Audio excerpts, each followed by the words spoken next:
बिक्स cash के शानदार studio में। Hi, good afternoon. Know your company के आज के इस एडिशन में आप सबका स्वागत है और आज बातचीत होगी होटल एज अ स्पेस की। कल हमने रियल एस्टेट की चर्चा करी थी क्योंकि बहुत तेजी उस स्पेस में हो रही थी। ऑफ लेट आपने नोटिस करा होगा किस तरह से होटल स्टॉक्स गजब का मोमेंटम, गजब का उछाल दिखा रहे हैं। तो अभी सिर्फ सेंटिमेंट्स हैं, ये वाकई ऑन ग्राउंड भी कुछ इंप्रूवमेंट आया है। जब पैंडेमिक की सेकेंड वेव आई थी तब दिक्कतों पे आ गई थी होटल इंडस्ट्री वापस। तब मैंने रॉयल ऑर्किड होटल्स के मैनेजिंग डायरेक्टर चंदर बालजी, सी के बालजी साहब से बातचीत करी थी। तो बेहतर था कि उन्हीं के साथ अब इस कड़ी को आगे बढ़ाया जाए। उस समय के पेन से कितना उभर पाई है इंडस्ट्री, कितना उभर पाया है रॉयल ऑर्किड होटल्स, उस पर होने वाली बातचीत। लेकिन एक काम, क्विकली मार्केट्स, उसके बाद भसीन सर और गावा सर से भी करनी है चर्चा।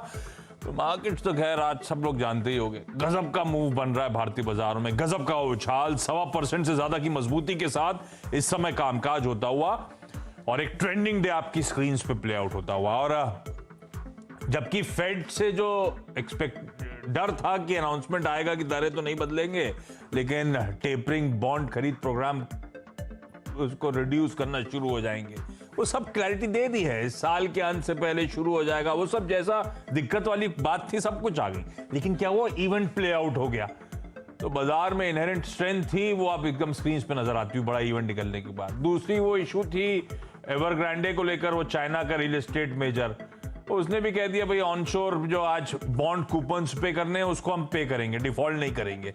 तो सेंटिमेंट सुधरे। ऊपर से चाइना के सेंट्रल बैंक ने 18-18.5 बिलियन डॉलर्स और डाल दिए, थोड़ा सा और लिक्विडिटी इन्फ्यूज करी गई। तो सब करा कोशिश हो रही है। खबरों के बीच में बढ़िया सेशन प्ले आउट हो रहा है। एक्सपायरी का दिन है, आखिरी के अब बचे हुए 2 घंटे, एग्जैक्टली 1:30 अभी हो रहा है, 3:30 यानी कि 2 घंटे जो बचे हैं अब बेहद इंटरेस्टिंग होंगे। देखना होगा क्या और तूल और एक गजब का उछाल पोजीशन है क्या बाजार में। खैर इस समय क्या करना है, कौन से स्टॉक्स ट्रेड करने, कौन से स्टॉक्स में इन्वेस्टमेंट किया जा सकता है, उस पर बातचीत करने के लिए आईएफएल के संजीव भसीन सर जुड़ चुके हैं। भसीन सर, हाय, गुड आफ्टरनून। मुबारक को बढ़िया स्क्रीन नजर आ रही है Bhasin sir. Good afternoon Ashish ji. बिल्कुल मार्केट रिलेंटलेस है और जो आपने कहा कि द इवेंट प्लेड आउट और अब short covering stroke value buying है, but I think this is more of left out feeling, so you have to be stock specific. The index may be it is getting closer to the full price. You can always have exuberance extending for some time, that is not. और liquidity है, India is in a better shape. आपको update दे दूं, Coal India, Grasim, DLF, Godrej property चारों out performer है।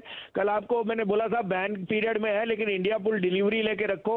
अभी भी ban में है, लेकिन 250 का भाव आ जाएगा। 210-12 था 2 दिन पहले जो कहा था, आज 230 हो गया। India pool is going to head for 250 and 275। उसके सामने सेल था श्री सीमेंट, वो भी नेगेटिव ही है। तो अब 2 बायर्स हैं, दोनों मुझे लगता है यहाँ से आउट परफॉर्म कर सकते हैं। आप कहे तो मैं शुरू करूं? बिल्कुल सर। तो पहला होएगा जैसे कोल इंडिया, और आपने कोल प्राइसेस देखी है, gas prices are very strong और मुझे गैस में कोई दो राय नहीं कि GAIL will be the biggest beneficiary. 51, 51.5 में लीजिए, keep a stop loss of 47.50, this is headed to 160। The other buy would be my favourite bank because I think Federal Bank will come out with stand out numbers in the mid caps, it will be an outperformer. 81, 81.5 में लीजिए, keep a stop loss of 78.25, this is headed to 88। बढ़िया तरीका है। जो stocks fundamentally पसंद आ रहे हैं, Bhasin sir रह रहे के इन स्टॉक्स को रिआइट्रेट करते रहते हैं। फंडामेंटल्स अच्छे, सेटअप बढ़िया, तो एक बढ़िया पोजिशनल ट्रेड भी बन जाता है, ये अच्छा है।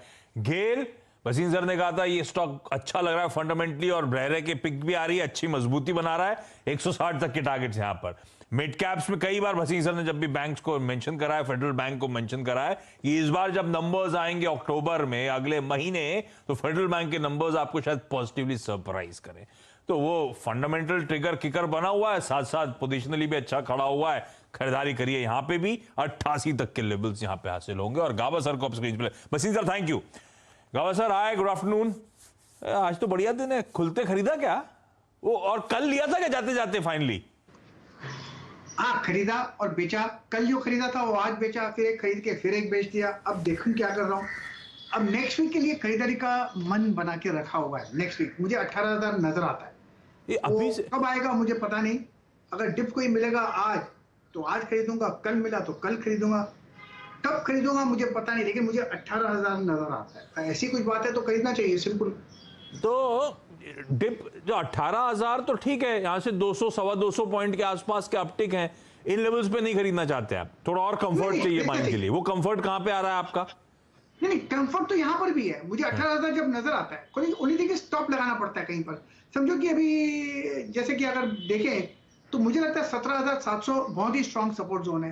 अगर 100 पॉइंट का स्टॉप लगाए या ना भी लगाए, 18,000 दिखाई दे रहा है, तो डिप मिलता है तो क्लोजर टू 17,700 लीजिए या फिर 17,700 का स्टॉप लगाइए।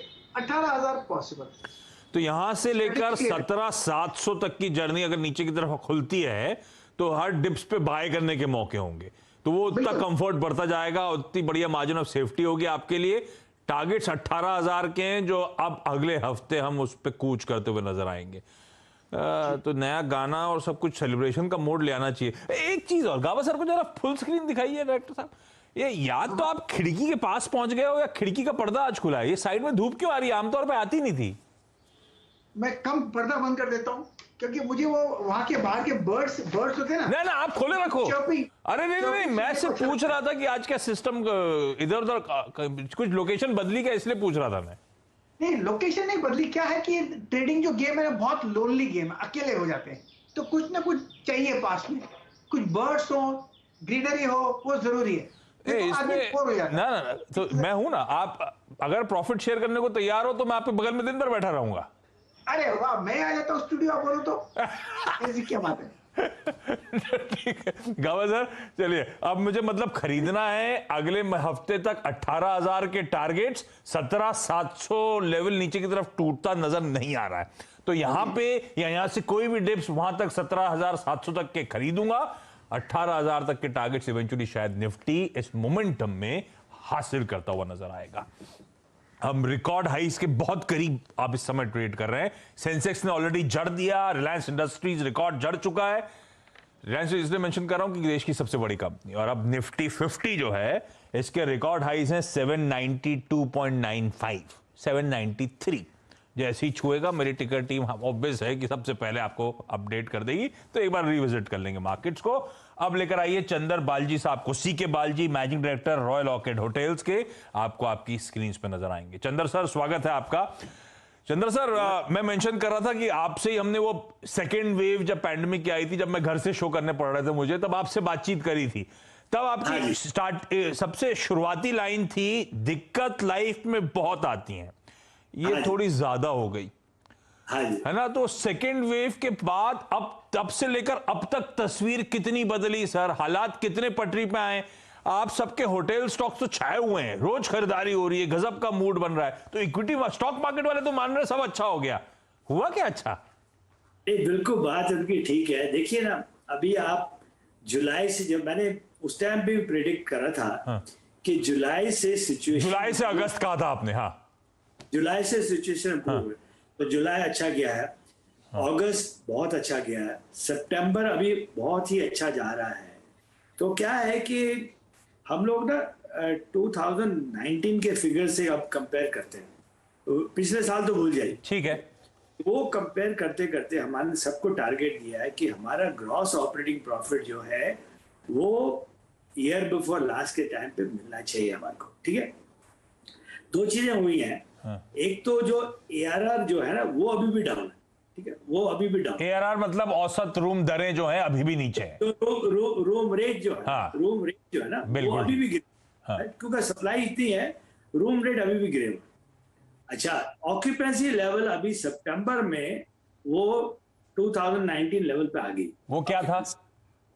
वो उस टाइम पे 68% की थी और वो अभी 67% के करीब आ गई, ठीक है, ओके। पर जो रेट है वो 20 से 25% अभी कम है। ऐसा क्यों? तो जब ऑक्यूपेंसी उतनी पहुंच चुकी है, 2/3 आपके कमरे भरे रहते हैं, तो ये दरें क्यों नहीं इतनी ऊपर आई अभी तक? नहीं, नॉर्मली क्या होता है कि 60-70% के बाद ही जब शॉर्टेज होती है ना रूम की, तब रेट बढ़ते हैं। अभी शॉर्टेज नहीं है वैसे, और अभी तो आप लोग चाहते भी हो कि लोग कम से कम हिम्मत करके आए तो पहले। हाँ जी, वही बिल्कुल हम चाहते हैं। पर हमने उसको कॉम्पनसेट करने के लिए क्या करा है, कॉस्ट का सेविंग बहुत करी है। हर जगह हमने देखिए, जो हमारे फिक्स कॉस्ट है ना, ओवरहेड्स, सैलरीज है, बिजली है, पानी है, बाकी चीजें हैं, वो सब हम लोगों ने तकरीबन 30% कम कर दिया, ताकि एक होटल में अगर 1 करोड़ फिक्स कॉस्ट होती थी, वो अभी 70 लाख रुपए फिक्स कॉस्ट नॉर्मल सिचुएशन पे आ गई। ठीक है, तो ये अभी ये आपने लास्ट टाइम बताया था टोटल खर्च का 45% तक आपने, जब आप जुड़े थे लास्ट टाइम मेरे साथ, तो आपने कहा था उतना रिड्यूस कर दिया, सैलरी रिडक्शंस हुए, ले ऑफ्स हुए, मल्टीटास्किंग वगैरह सब कराई वो। अब जब ग्रोथ पिकअप हो रही है, अब जब ऑक्यूपेंसी 60-70% पे पहुंच गई है, ये कॉस्ट में कमेंसरेट इंक्रीज आया कि नहीं आया सर? वापस लोगों को रिक्रूट करना शुरू करा क्या? नहीं, थोड़ा आया है, पर क्या है कि हम लोगों ने अपने तौर तरीके भी चेंज कर लिए, तो उससे हमारे को काफी फायदा हो रहा है और परमानेंटली फायदा रहेगा। देखिए 30% तो कॉस्ट कहीं नहीं गया, हमको कॉस्ट कम कर लिए, क्योंकि अभी वॉल्यूम तो पहुंच गए हैं वापस। ठीक है, अगर हमारे को रेट कम मिला, उसका मतलब खर्चे तो जो हमारे स्टाफ है, जो हमारे तो ये तौर तरीके, मतलब ये कॉस्ट अब परमानेंटली 2019 से कंपेयर करूं तो रिड्यूस ही नजर आएगी, और जैसे जैसे हालात बिजनेस पटरी पे आएगा उतना ही अच्छा इस बार ट्रैक्शन, प्रॉफिटेबिलिटी मार्जिन इंप्रूव होंगे। बिल्कुल बिल्कुल बिल्कुल, एब्सोल्युटली प्रॉफिट मार्जिन इंप्रूव होंगे। देखिए कई चीजें होती हैं, जैसे न्यूज़पेपर होता है होटल में, अब आजकल न्यूज़पेपर को मांगता भी नहीं है, सब अपने मोबाइल पे देख लेते हैं। ठीक है, अच्छा मेन्यू कार्ड को मानता नहीं है, अब QR कोड लगाया हुआ हमने हर टेबल पे, वो अपना मेन्यू कार्ड, हमारे मेन्यू कार्ड का भी खर्चा बच गया। ठीक है, आजकल कोई चाहता नहीं है कि वो उसको बैग को उठा के लेके जाए, वो कहता है तुम मत टच कर, वो खुद ही बैग उठा के ले जाता है, तुम्हारे बेल बॉय की रिक्वायरमेंट नहीं है। तो ऐसी कई चीजें ना, कस्टमर में भी चेंज आ गया। अब एक चीज और, लास्ट टाइम के इंटरव्यू से एक चीज अभी भी घूमती है, वो कन्वीनियंस फूड वाली जो आपने बात करी थी। बिल्कुल, वो एग्जाम्पल दिया था बटर चिकन।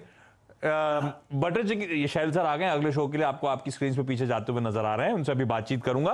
आपने वो कन्वीनियंस फूड में एग्जाम्पल दिया था मुझे बटर चिकन वाला, कि भाई शेफ को समझा समझा के थक गया मैं कि सस्ता करो सस्ता करो, तो आपने ग्रेवी जो है बटर चिकन की बाहर से लानी शुरू कर दी, टमाटर खरीदने की जरूरत नहीं पड़ी, है ना?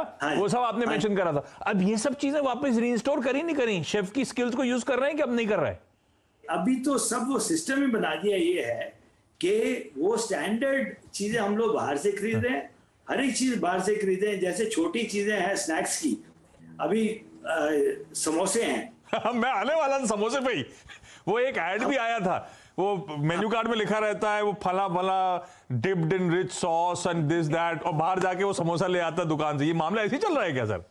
तो अभी बाहर से नहीं रहता, हमारे को फ्रोजन चीजें हमारे को आज के इतनी ज्यादा मिल रही है कि हमारे को सीख कबाब चाहिए या कोई कबाब टिक्की चाहिए या क्या, हर चीज फ्रोजन मिल रही है। उसको निकालो, उसको ठीक है, उसके ऊपर अब थोड़ा मसाला डालेंगे अपने से उसको इम्प्रूव करने के लिए।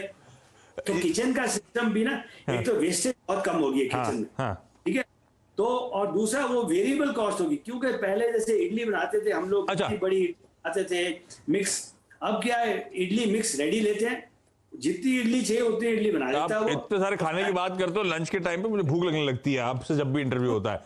मुझे आपकी बेंगलुरु की प्रॉपर्टी याद आने लगती है और उस पर बैठ के खाना खाना याद आने लगता है। अच्छा, मेरे को बताया कि 1:30 बजे है, तो मैंने कहा चलो कोई बात नहीं, आप कहते हैं तो 1:30 बजे आ जाऊंगा खाने के लिए, नहीं तो अभी मैं बैठा हुआ था खाने के लिए। सॉरी, आपके खाने का टाइम डिले हो गया मेरे कारण। अच्छा, ये नए नए प्रॉपर्टीज आपने बहुत सारी, ये सब क्या मैनेजमेंट टाइप के थ्रू हुई है जो प्रॉपर्टीज आई हैं? अभी खबर आई 5 नई प्रॉपर्टीज, 2 अमृतसर, एक संबलपुर, एक सोमनाथ, उसमें एक लेजर प्रॉपर्टी भी है। ये लार्जली तो मैं मान के चल रहा हूं इस आपका डीएनए वो कॉर्पोरेट ट्रैवल को टारगेट करने वाला है, ये प्रॉपर्टी दूसरी कॉर्पोरेट ट्रैवल को ही टारगेट करने वाली है ना? नहीं, अभी ये काफी चेंज हो गया है। अभी ये जो हम लोगों ने ना को 2-3 साल से लेजर प्रॉपर्टी हमारे पास मैनेजमेंट के लिए आने लग पड़ी। अच्छा। तो हमने कहा कि चलो ठीक है, जो मैनेजमेंट पे आ रही है उसमें हमारे को कोई नुकसान नहीं है, और उनको भी फायदा है कि अगर चेन से टाइप करते हैं तो उनको भी ज्यादा उसको एवरेज रूम रेट मिलता है, विजिबिलिटी मिलती है, हमारा वेबसाइट का है, हमारी जैसे आज जैसे इंटरव्यू हो रहा है उससे भी तो पब्लिसिटी हो रही है हमारे होटल की। तो अभी क्या हुआ कि इस दौरान में पैंडेमिक में कई इंडिविजुअल होटल जो कह रहे थे हम खुद चला लेंगे, वो अब खुद मूड में नहीं है चलाने के, वो हमारे पास आ रहे हैं। तो अभी क्या है, हमारे 70 प्रॉपर्टी ऑलरेडी हो गई हैं जो चल रही हैं, और तकरीबन 20 प्रॉपर्टी साइन हो चुकी हैं जो अगले साल में आएंगी। ठीक है, तो वो हमारी जो रफ्तार है कि अगर हम लोग कोशिश कर रहे हैं कि 100 अगले साल के एंड तक, अरे बाप रे। 22 एंड तक ये पता है पहुंचा एक टाइम पे होटल सेक्टर 2007 के बाद एकदम पस्त पड़ गया था, तब वो डिमांड सप्लाई मिसमैच का गेम बहुत तगड़ा हुआ था। आप लोग इस तरह से एग्रेशन से जा रहे हैं फिर से वहीं वापस ना पहुंच जाए, अच्छी तेजी के बाद फिर से सप्लाई बहुत ज्यादा और फिर डिमांड कैचर में लंबा समय। खैर वो सब समय नहीं है, अभी मैं अगली बार जब आप जुड़ोगे तो उस पर बातचीत करूंगा। एक जाते थे सवाल और है, वो आपके पुत्र और को प्रमोटर भी हैं केशव बाल जी। वो केशव ने एक वो स्प्री हॉस्पिटैलिटी, उनके भी बड़े एग्रेसिव प्लान्स। ये स्प्री का रॉयल ऑर्किड से कुछ लेना देना है या वो बिल्कुल ही केशव का अपना वेंचर है? नहीं, वो उसका अपना वेंचर है, बिकॉज वो बजट स्पेस में ऑपरेट करता है। हाँ। तो और हम लोग थोड़ा से, हमारे खर्चे भी थोड़े ज्यादा रहते हैं। तो केशव को रॉयल ऑर्किड का धंधा पसंद नहीं आ रहा क्या? नहीं, वो क्या है कि देखिए, हर को अपनी अपनी एम्बिशन होती है। हाँ। मैं भी शिमला से आ गया था, फैमिली बिजनेस छोड़ के शिमला से आ गया था। हाँ। यहाँ पर 1973 में। हाँ। और अच्छा हुआ कि इस्टेब्लिश कर लिया यहाँ पर, नहीं तो शिमला में ही फंसा रहता मैं। तो उसको भी वो बॉम्बे चले गया है। बॉम्बे में काफी बड़ी मार्केट रहती है बॉम्बे में। Bombay, Delhi the place where lot of contacts come and all that. अभी थोड़ा दिन पैंडेमिक की वजह से यहाँ पर है, स्कूल भी उसके बच्चों के स्कूल अभी ऑनलाइन चल रहे हैं। पर अभी वो मूव कर जाएगा और वो भी काफी तेजी रफ्तार से अपने उस बजट स्पेस में ऑपरेट करता है। और जो बजट के होटल होते हैं जो हम नहीं चला पाते, हम उसको दे देते हैं। और वो जो बड़े वो ट्रांजैक्शन सारा आर्म्स लेंथ पे होता है, अगर होता है तो रॉयल ऑर्किड के साथ वो उसमें वो हम लोग बिल्कुल रेफरल करते हैं। हम कोई ऐसा कुछ उसमें लेना देना नहीं है। Okay, director on our board also now, तो he also understand corporate governance. बिल्कुल ठीक। चंदर सर ने जब लास्ट इंटरेक्शन किया था तभी कहा था जुलाई अगस्त तक हालात पटरी पे आएंगे। एक्सपेक्ट कर रहा हूं ग्रोथ अच्छी लौटने वाली है।